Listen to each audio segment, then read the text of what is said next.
Good afternoon. This is Ken Sylvester from the Believe Me movement. I'm here with my co-host, Robin Alexis. Today we have a very special guest in the seat of honor. Marilyn is calling us from the great state of West Virginia to share her story with us today. So Marilyn, please tell us your story. Okay. I would like to talk about a year ago when really all of this stuff started happening. A wonderful, beautiful friend of mine, her son got into a car accident, and he passed away. And I was kind of dabbling through the years with painting and drawing. Ken knows my mom was a artist back in the day.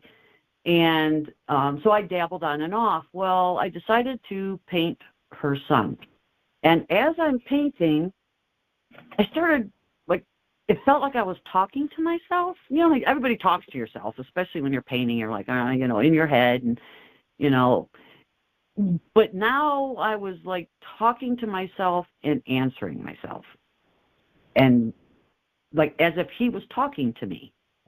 And I'm thinking, okay, this is, weird. Either I'm going a little Looney Tunes or, maybe this is just normal. Artists are, a little off, so they say.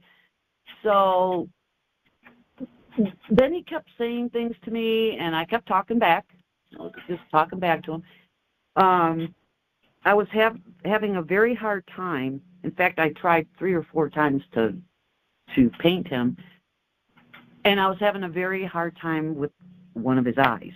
I just couldn't get this eye, and it was driving me nuts no matter what I did. And I did not know any details of the accident.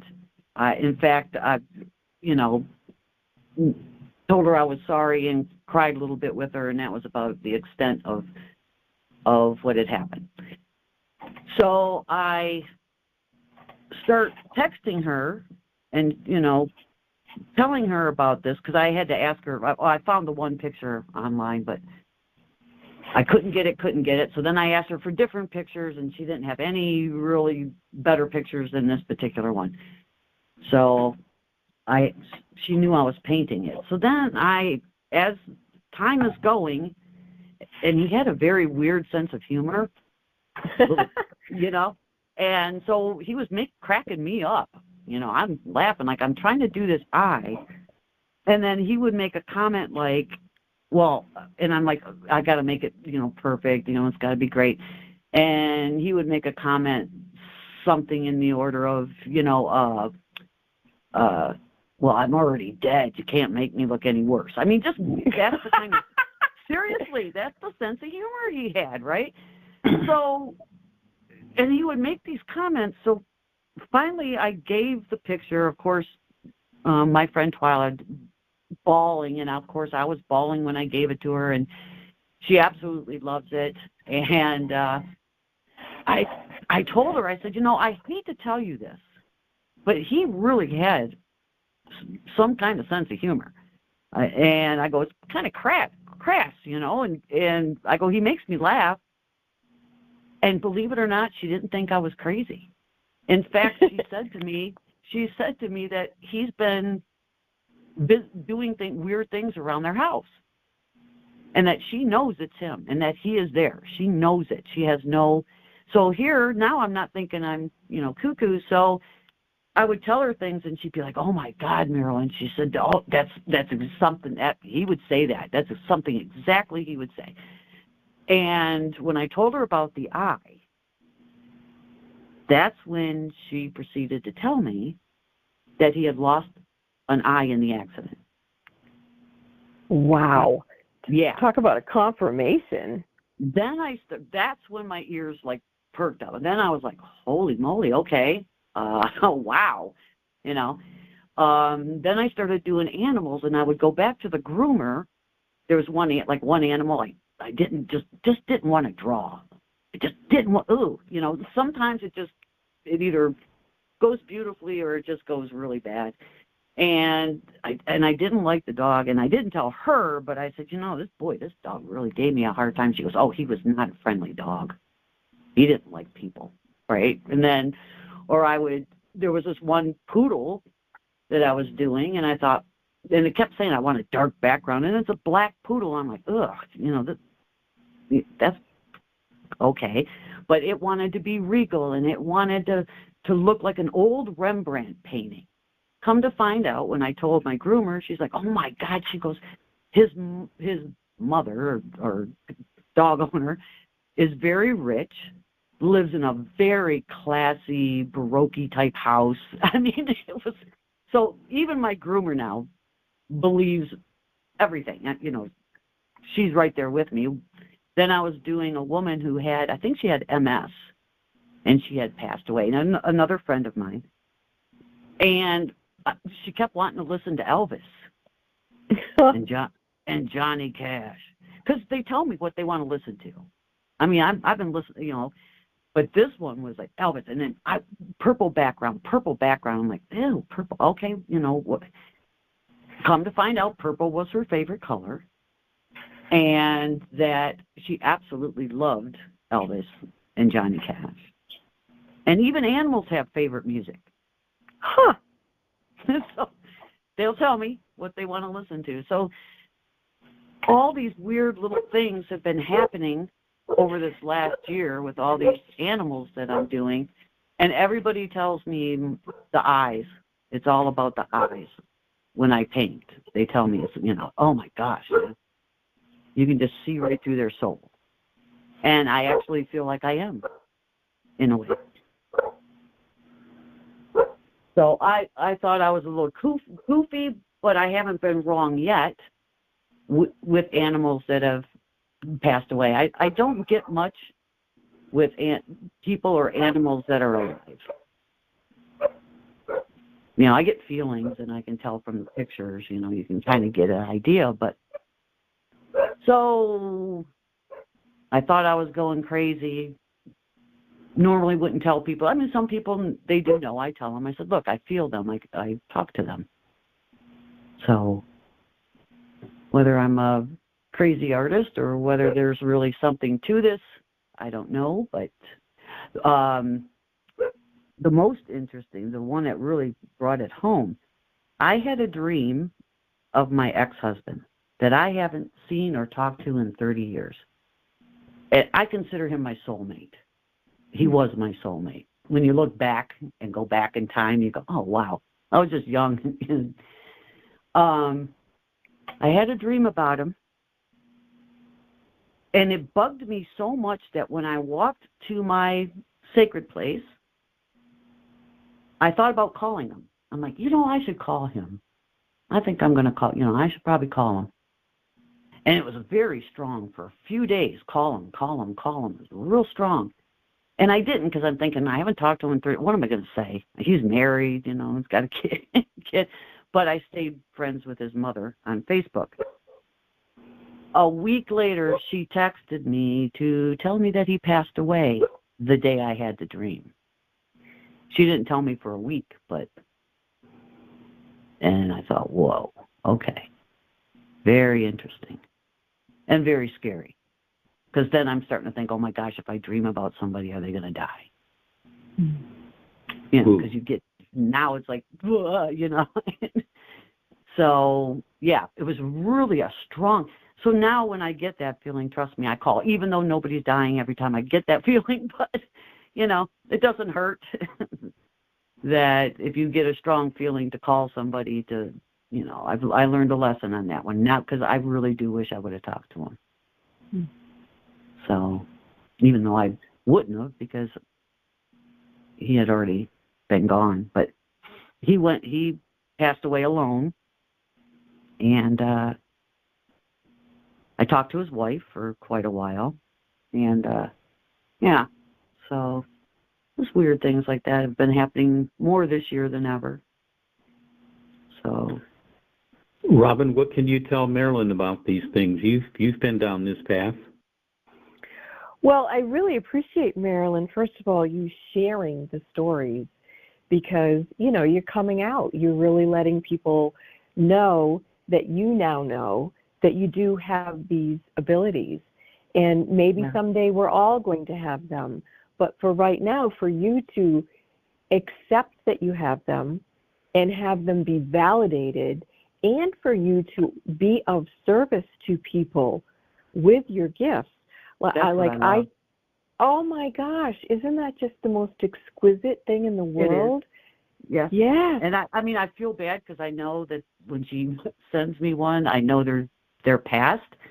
But when I went to the Christmas party and there's like 5 people that I've done portraits for, and they find out that I'm the one that did it, and we cry together. And it really touches me so much because I feel like they're animal channeled through me, and I know when they look at that portrait that there's really something there. It's not just a painting.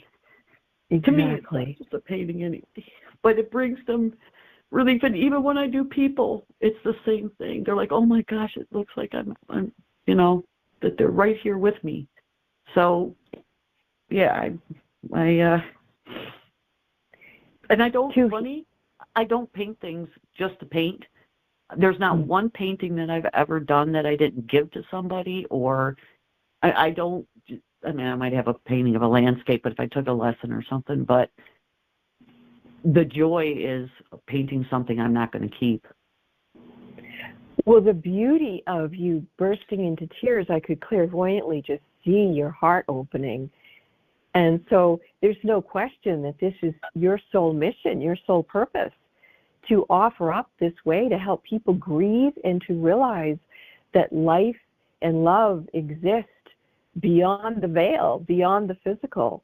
And so, you're quite a mystic and an artist. And so just really appreciate you coming on the podcast and sharing the sweetness of what you do. I'm already hearing from, we often seem to have a dog guest who's passed away. His name is Quantum. He was a German Shepherd, and he's come on several of these shows and just sort of volunteered his perspective. And he's telling me that he wants his mom to contact you because he wants you to draw his picture. So you may be already, you may already be tuning into Quantum. And then now Quantum is starting to hang out with this other dog that was also on one of our shows. That dog's name was Toby, and that dog has since crossed over. So I often see Toby and Quantum together, and both of the dog spirits are saying, "Okay, you've got to tell our mom." Yes, me. They want you to paint for them to give to their parents. So if people do want to get a hold of you to have their pet portraits done, or if there's a human that's crossed over that they want, how do they get a hold of you?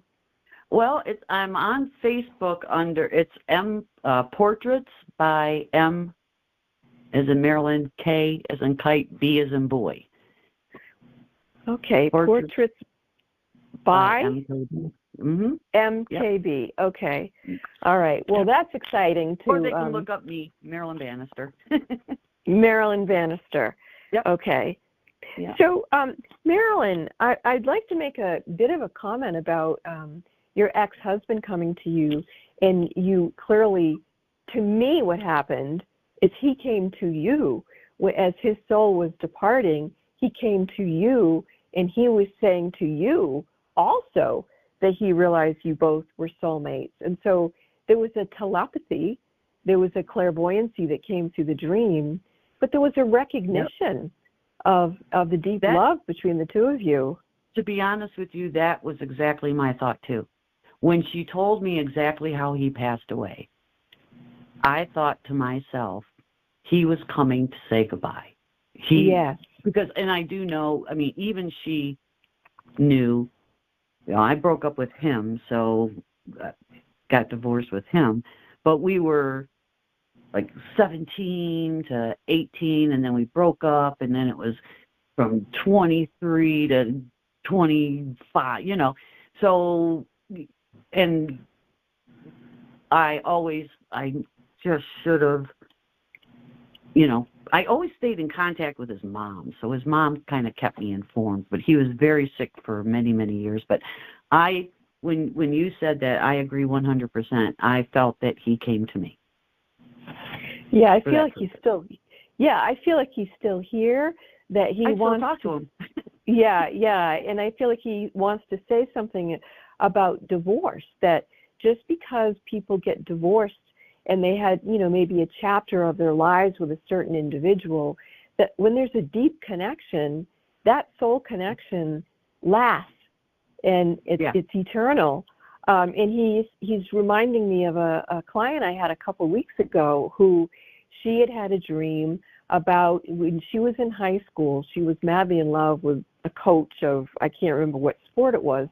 And the coach was, married, and he was a teacher, and obviously they had an attraction to each other, but they never did anything when she was a student. But when she left for college, she got a hold of him, and they got together just, a couple of times, and then they never saw each other again. Yeah, and that's so, what we did. We got together, like it would be a year or two. We'd get together, and then boom, eventually it just stopped. And so this other woman, she also had this very vivid dream about this man that she hadn't seen for 30 years. And she called me up and she said, what do you think? And basically I said to her the same thing I'm saying to you, that just because you share a moment or a month or a year with someone doesn't diminish the level of love. It just means that those were the moments that you shared in earthly form. And she said, and Robin, I'm going to stop the car right now and take a picture. And it was this huge rainbow, like up over the sky and the road. And I said, well, he's affirming to you that he's communicating to you right now. So I think the comfort that people who are listening to this show, to realize that if you give yourself permission to open up to these types of experiences, there's tremendous comfort. And the idea of grief is still grief. We're humans, like when my daughter died, my mother's heart was broken. But I know as a mystic where she is now, right? Like there is a continuation. So, right. I haven't and don't for many, many years. I am not afraid of going over to the next chapter. That doesn't scare me, and I talk to my 3 dogs that I walked that path that I walked my new dogs with every day. Like 2 months ago, there's a dog that I babysit for. I call him my stepdog. Big, beautiful, white, 120-pound, just the best good dog. And I walked him in the fields with mine. I watched him for a month while his one of his parents was in the hospital, and so he was kind of like my dog, and I wanted him. In fact, I'm the one, my neighbor came to me with him, and I wanted him, but my mom said no. So I gave him told my best friend, and they took him. So he was having some operations on his leg, and this was not even a month ago. The last time he was here, I told him, he was laying there, and I told him, I just had a feeling. Of course, I'm not going to tell my friend. But he was getting up there. He was 11. And I told him, I don't know, because I knew he was going to have an operation. And I told him, I said, if you go and I don't see you, just know that I really loved you, and you are the best dog ever. I don't want you to go. I said, but if I don't get to see you, and he died, woke up in the middle of the night and died.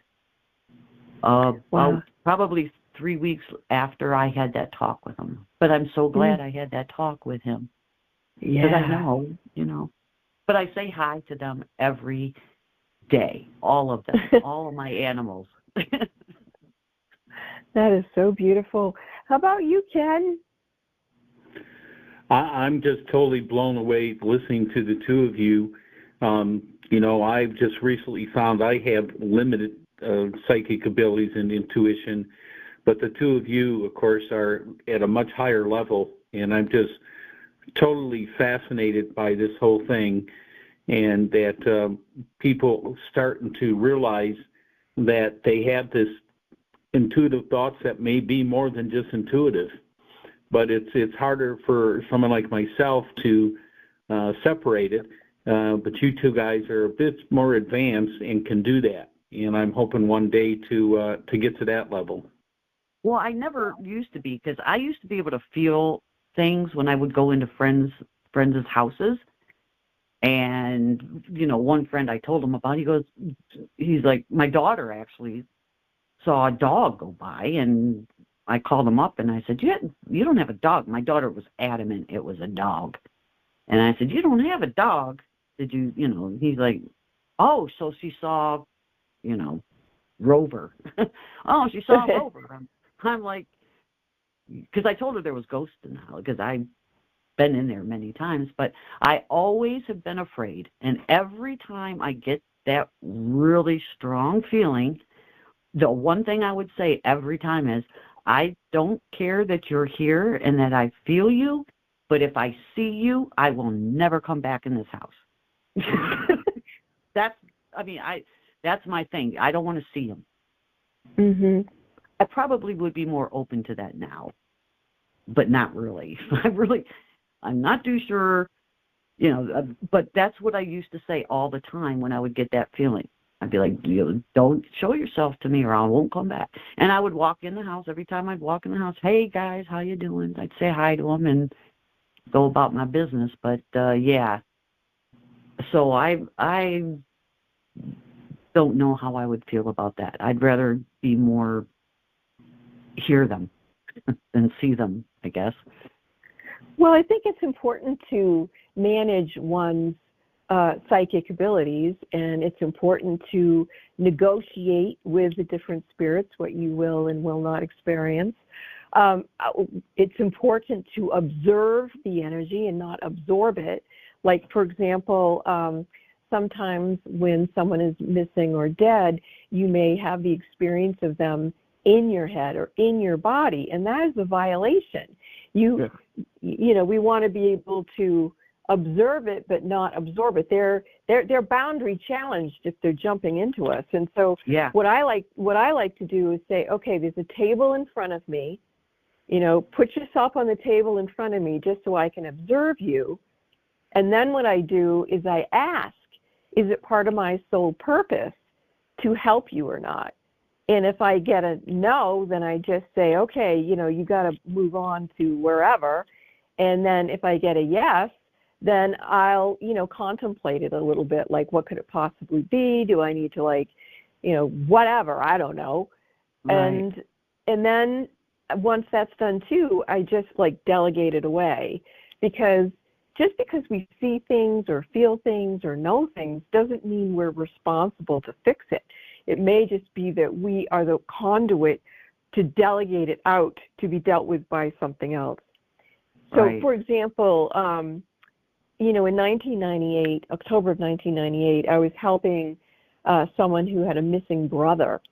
And all of a sudden, in a nanosecond, I just, boom, got all these great detailed images of, planes flying into the Twin Towers in New York. I was seeing, Pentagon. I was seeing all kinds of stuff that we now know some things were averted, but some things did happen. Anyway, right. I was shown all that, and I didn't know what to do with it. I was absolutely terrified. And over time, I told a friend, and the friend told someone who knew someone in the FBI, and then the FBI came and met with me, and then the next thing you know, the CIA is at my house, and I'm having a meeting with them, and it was like, what the heck, that was really scary. And right. So basically, I was taught how to not access domestic or international terrorism capabilities or possibilities. It's like my participation was so, what do you call it when they're feral, right? Like it would just go there with no right. discipline. And right. so I had to learn not to do that. And it was terrifying. And then I still thought I was crazy, right? That was 1998. Right. But the first thing I had seen was the Colorado shooting in April of 1999. And so I had actually been flying. I was in an airplane flying to Denver at the time of the Columbine shootings because I was so upset about what I had seen, and I didn't know what to do with it, and I didn't want anybody to get hurt. Right. But I get off the plane and it already happened. So I learned I couldn't really stop anything. I was just seeing things. Right. And then after well, actually a week before the Twin Tower thing happened, a woman from New York City called me for a reading, and her husband was a fireman.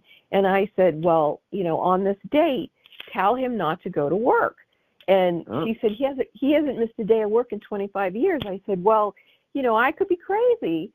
Well, she convinced him. He didn't go to work. And wow. So he ended up, being one of the ones looking for all the bodies and all that stuff, right?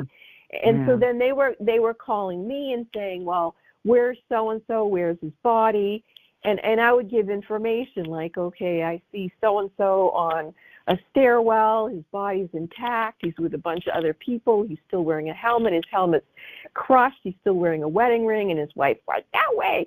They don't wear their wedding rings in. And I said, well, he knew he wasn't coming out, and he wanted you to know he loved you. So they found his body. His helmet was crushed. He was on the stairwell with people, and he was wearing his wedding ring. So is that fun to have that much information, or even to help other people like that? It's really not fun. No. But if we're called to do it, I guess it's part of our service. But on the other hand, we have to keep managing it. So, you were stating like your boundary is you're not sure you want to become a clairvoyant on top of everything else. Right. It is important to manage this. And one of the ways I do it is I say, thy will be done through me now.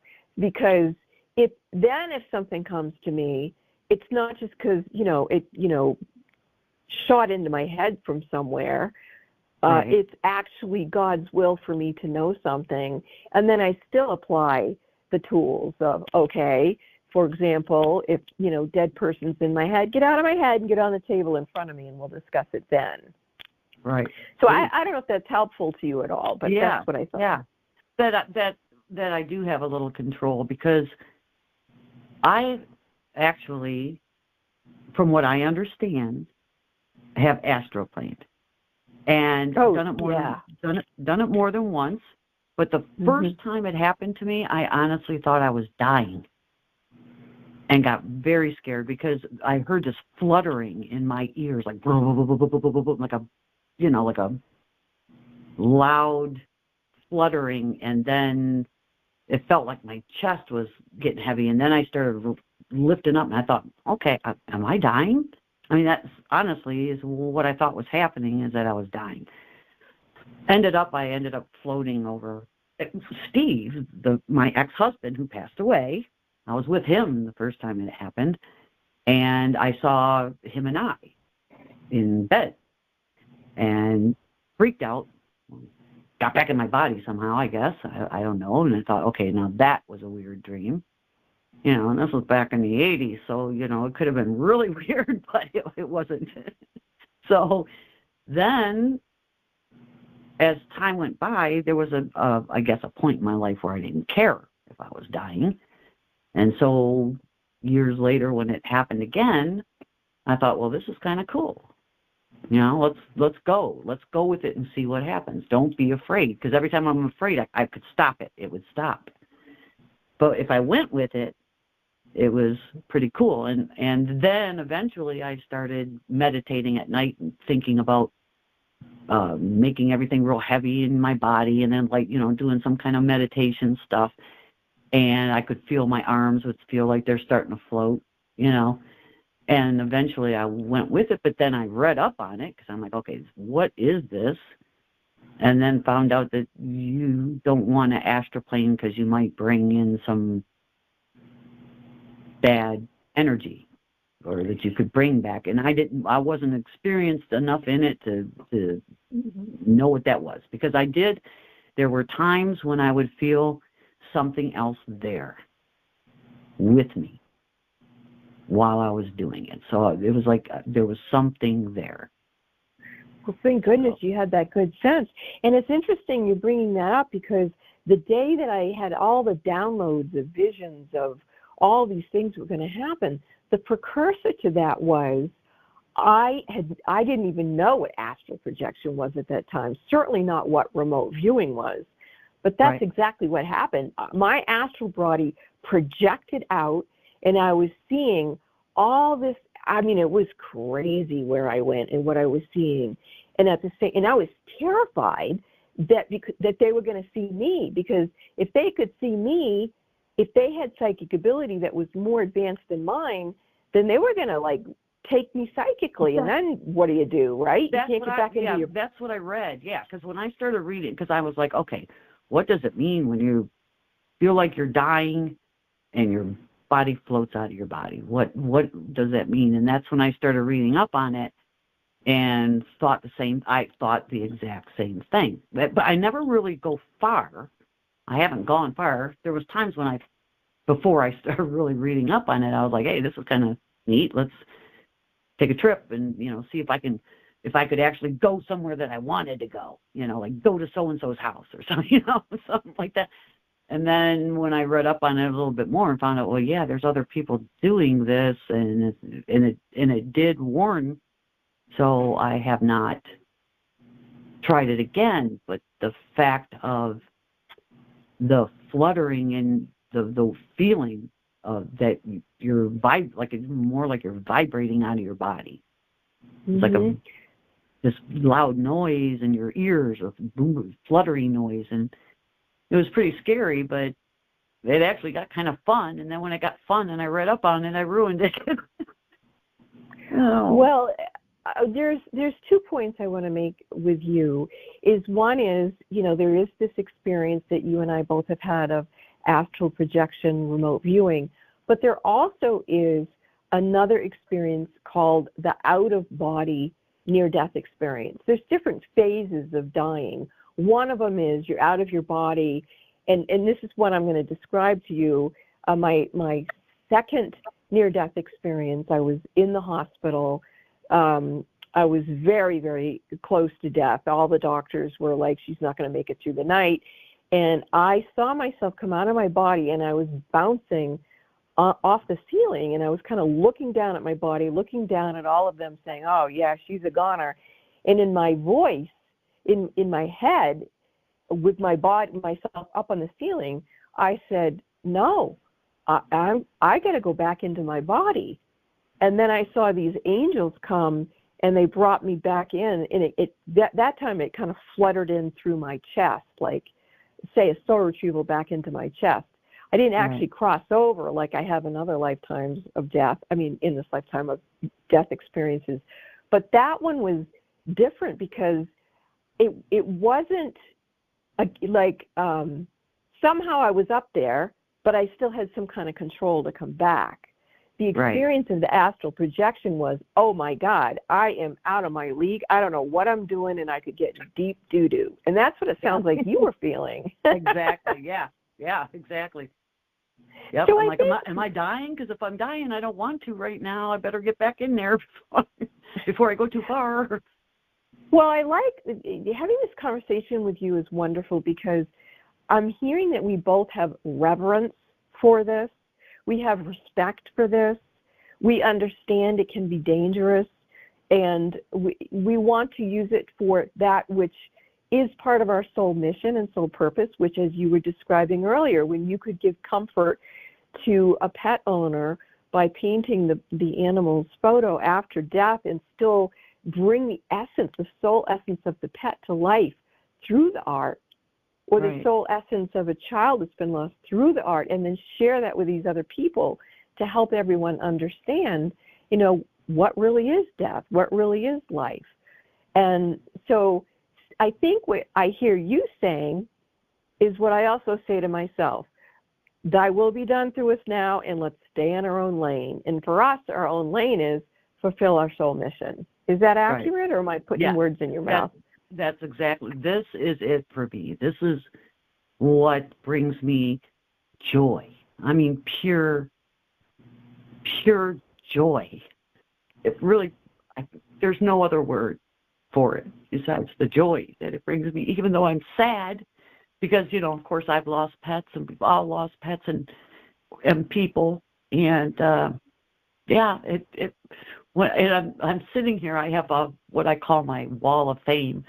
And I have little 5x7s of all my paintings of all these beautiful animals who have brought people so much joy, and that a lot of pain in the end. But, you know, to look at all these beautiful souls. That is amazing. So why don't you tell people again how they can find you? Because I'm sure they're going to want to find you. It's Marilyn Bannister, and it only has one N on Facebook. And then I have Portraits by MKB. Is the MKB capital? Yes. Okay. So that's on Facebook. Yeah. All right. And, of course, when Dave puts up this YouTube video, he always puts the show notes in, so that will be included there. I absolutely adore you. I'm so thrilled you came on the show. Ken, is there anything you want to share? Well, two things. The first was Marilyn had mentioned about the connection with music, and you and I have kind of discussed this before. When I was watching, and I told this to Marilyn the other day, Skinwalker Ranch last year, they wanted to have an experience, and they did it by beating the drums to a certain pattern and a certain vibration. And I just wonder if you can explain how these vibrations are, how they, interplay, and what does it mean? Well, music is it's the signature of the soul, right? So it can bypass some of the limitations of the human. And I'm going to give you an experience of what happened to my mom. She was in a coma before she passed, but she was telepathically communicating to me. And so, and I was, in California, she was in New Hampshire. I had to be with my husband. He just had surgery. So I was, on the phone with my father and my sister. And my mom said, would you please play some Elvis music? She didn't say a particular song. She just said Elvis. And so my sister put Elvis on the cell phone and played it, and my mother's finger started tapping to the beat of the music. And so the mystique of music is it's from the soul. It's the sound of the soul. And so, and we also know, like drumming in particular will like wake up certain things in the earth, like the fungus and the tree roots and worms, yes. And so once you get like the participation of even the movement and the sounds of that opens like the portal or the vortex for communication with otherworldly beings, because it creates the opportunity that isn't normally there for the pathway of communication. All right. And one other comment Marilyn had mentioned earlier about worrying about feeling possibly crazy. And she mentioned the fact that, she started talking to herself. And then the next step, she started asking herself questions and then answering the questions. And what I found out, where they finally draw the line at where you're crazy, is that when you ask yourself a question and then you go, huh? Yeah. So that's my quirky sense of humor coming out that I used in writing my book, and thought I'd throw it out to you today so you would feel much better and not worry about talking to yourself and answering your questions. Well, I think I'm probably the only person, maybe a few people in West Virginia, that I don't kill. And I live on top of a mountain, okay? I, barely see my neighbors. We're all pretty quiet up here. That was the purpose of moving here.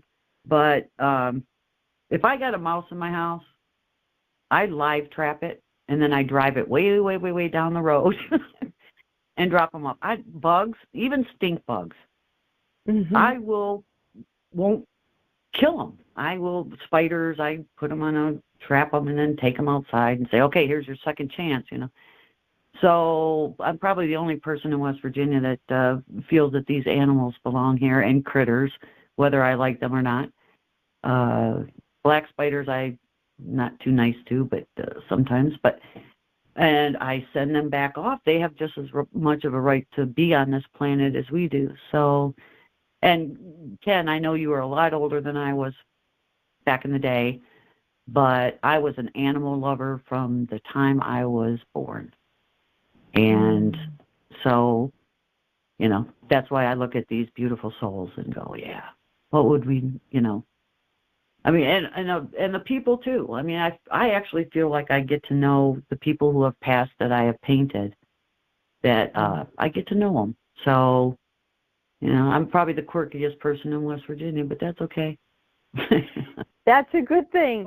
And I probably shouldn't ask this question. We probably should come to the end of the show. You don't have to answer it, either one of you, if you don't want to. I'm going to start with Marilyn. Marilyn, do you think you've ever had a past life as an animal?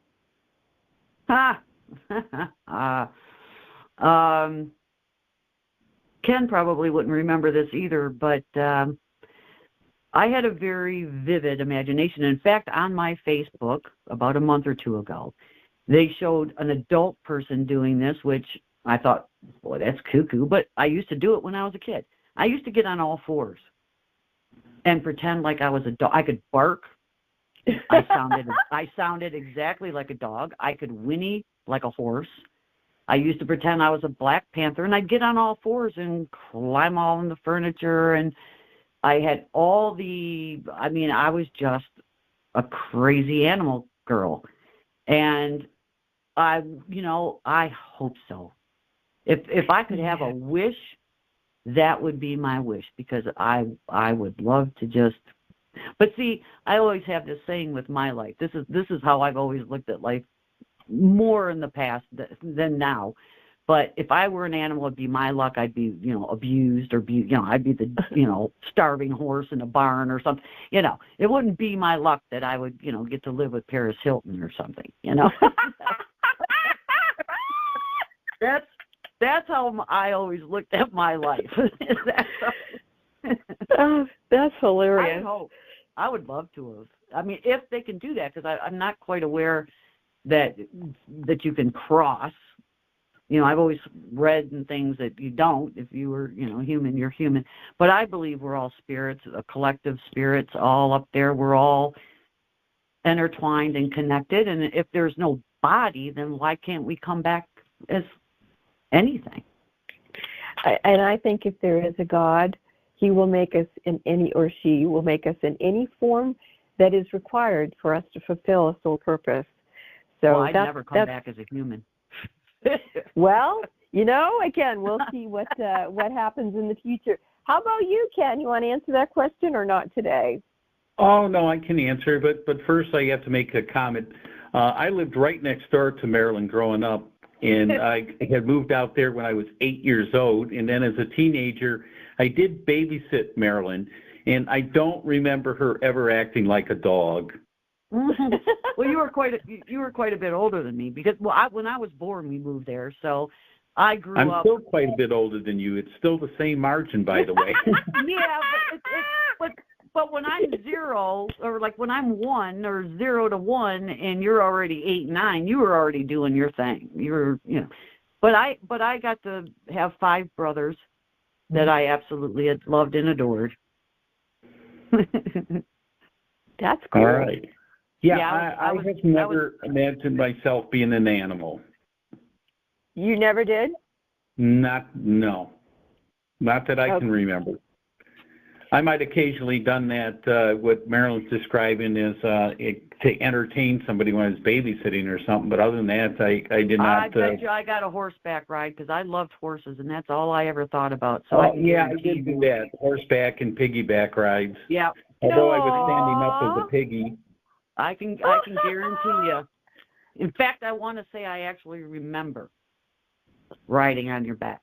But you didn't babysit me that often. Oh, my God. That's so cute, you two. Oh, hey, I used to do that with Eric to get him to bed, my son. Either he got the piggyback ride on the back, or I had to fly him like an airplane over the top of my head. Wow, that is so adorable. Well, on that note, everybody, you have been listening to the Believe Me Movement podcast. Our podcast offers you a relaxed and safe space for those of you courageous enough to share your profound and sometimes befuddling experiences as a live guest on our podcast. Like Marilyn, you can become a guest in the Seat of Honor on the Believe Me Movement podcast. You can come on and share your story. And how do you do that? You email me at spiritladyrobin@gmail.com. That's spiritladyrobin@gmail.com, and I'll contact you and we'll schedule you for a show. And if you need any prompting on what sort of subjects, we're pretty open to anything. Did you have a near-death experience, a ghost story, a mystical pet story? Have you seen a UFO? Have you been abducted? Do you know that you were an animal in a past life? We're real open. Let's see what happens. So we're very, very excited and grateful to have had Marilyn on the show. This show, the Believe Me Movement podcast, is brought to you by best-selling author Ken Sylvester of the book We're Not Alone, and Here's the Proof, and me, Spirit Lady Robin Alexis. You can learn more about me and my books at robinalexis.com. That's robinalexis.com, and you can find Ken Sylvester's book on Amazon. It's called We're Not Alone, and Here's the Proof. Ken Sylvester, We're Not Alone, and Here's the Proof. You're going to love reading that book. Now be sure to like and subscribe to our YouTube channel, and thank you for listening with an open mind. Over and out.